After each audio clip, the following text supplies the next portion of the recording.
பாண்டிச்சேரியுடைய அடையாளமாக இருக்கக்கூடிய இடங்களில் முக்கியமான ஒன்று ஆரோவில்.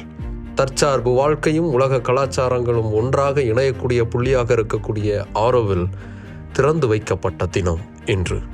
பாண்டிச்சேரியுடைய அடையாளமாக ஆரோவில் பார்க்கப்பட்டாலும் தமிழ்நாட்டுடைய விழுப்புரம் டிஸ்ட்ரிக்டில் தான் அது பெரும்பான்மையாக அமைஞ்சிருக்கு. தன்னுடைய ஃபாலோவர்ஸால் மதர்னு அன்போடு அழைக்கப்படக்கூடிய மிரா அல்ஃபாஸாவுடைய கனவு திட்டம் தான் இந்த ஆரோவில்.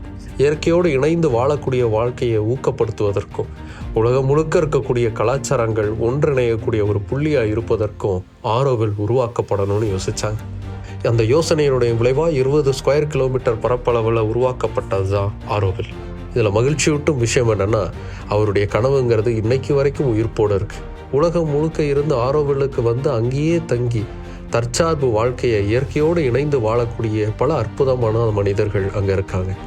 ஆரோவில் அதன் சாராம்சத்தோடவே பாதுகாக்கப்படணும்னு இந்திய அரசு அதற்கான தனிச்சட்டத்தையே இயற்றி பாதுகாத்தது.